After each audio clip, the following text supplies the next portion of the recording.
Tainted Grail might look like another dark fantasy RPG at first, but there's more going on under the hood. Between its heavy atmosphere, layered systems, and tough choices, it's the kind of game that demands your attention. In this review, I'll break down how it plays, what actually works, what still needs fixing, and whether it's worth your time now that it's out of early access.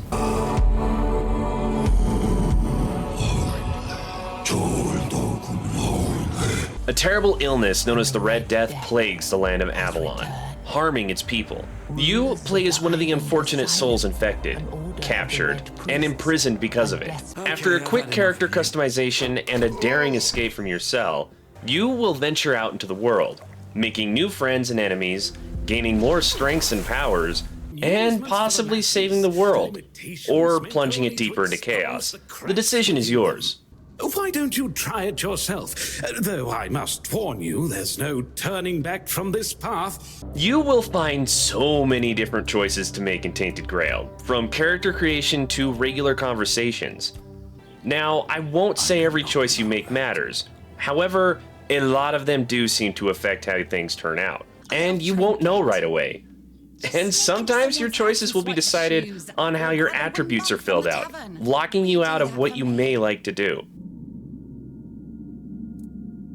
Nearly everything you do, from running, swinging a sword, and cooking, will provide a bit of experience in that craft. As you level those skills, your aptitude increases, and you gain a little more experience toward your character level. With this design, you can feel your character improving in everything you do, using less stamina while fighting, and making your creations far more beneficial. Every character level rewards you with a point to put towards attributes and another point to assign to one of the many skill trees.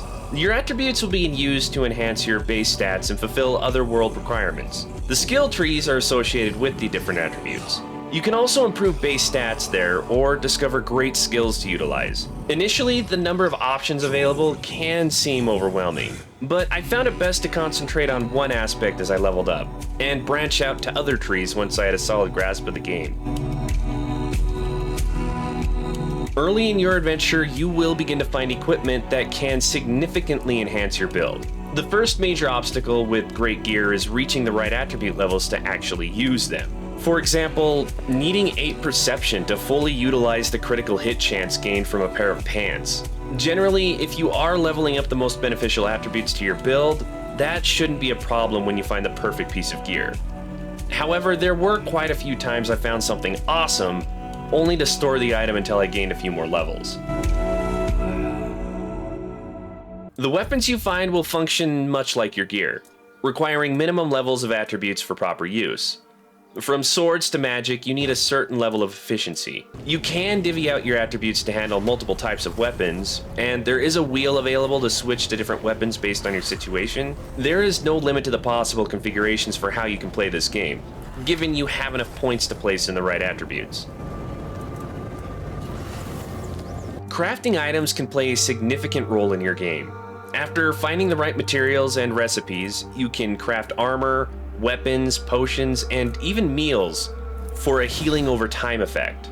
Each crafting activity will have a skill associated with it, and higher levels will increase your chance of creating better items. One of the most fantastic mechanics of crafting is the ability to use items stored away, rather than on your person. Carrying everything you need to make numerous meals would eventually weigh down even the strongest character. It was easy to follow the main quest line because you always had a marker or goal when looking at your quests. Most side quests, on the other hand, must be discovered by picking up special items or engaging in lengthy conversations with everyone you encounter. Some NPCs can chat your ear off before you get the chance to choose a response that initiates a quest, so it's essential to talk to everyone you see, provided they aren't trying to hurt you. You do realize you won't score any points with the Keepers by helping me, right?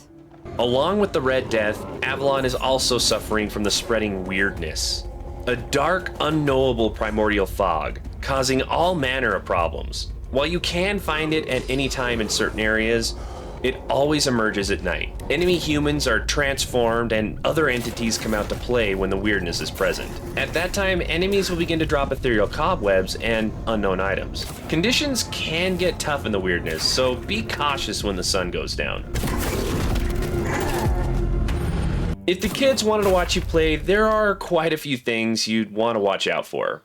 The language was a bit rough in spots, and when fighting enemies, there was a lot of blood with each hit.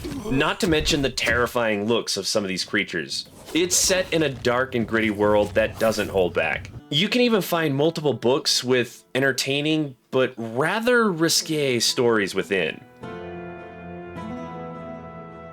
I would love to hear any thoughts or questions you have about the game or my review so far, so please leave me a message in the comments below. And while you do that, let's move on to my final thoughts and ratings. As you may have noticed by now, Tainted Grail: The Fall of Avalon shares many similarities with some very well-known games already on the market.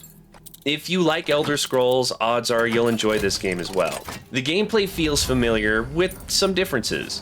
I enjoy playing with a bow in a stealthy manner, and I found that in this game I had to focus on the right gear and attribute placement to deal good damage. I tried going all in for a one-shot sneak build, but ran into some issues during boss fights that didn't allow any sneak attacks.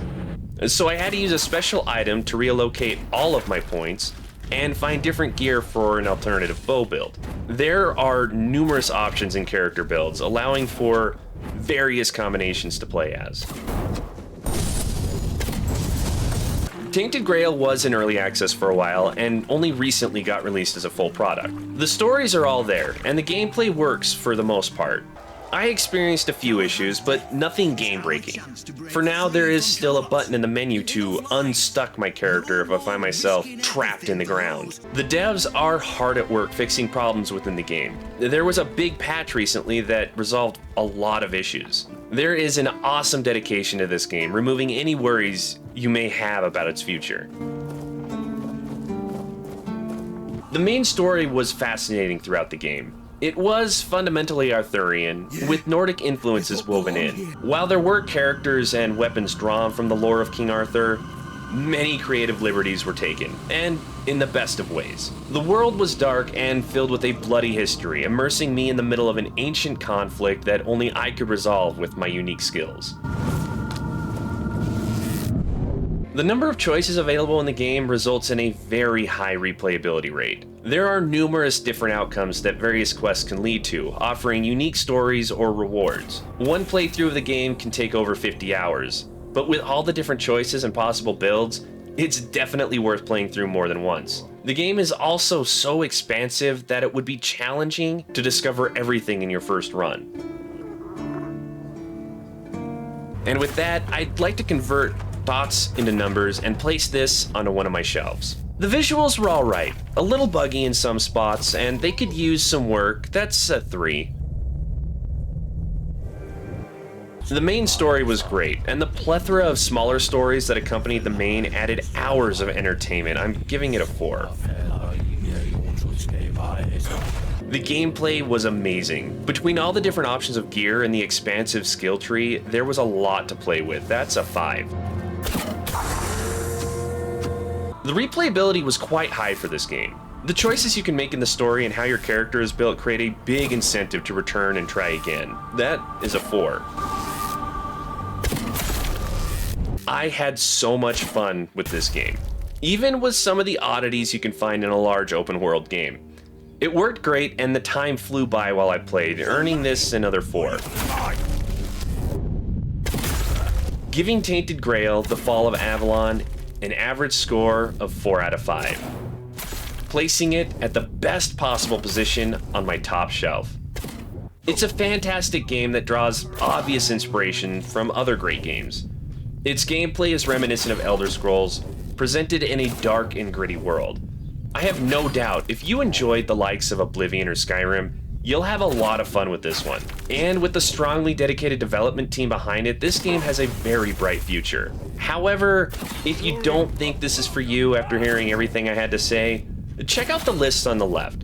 Filled with other game reviews I've done in the past, we can definitely find something that works for you.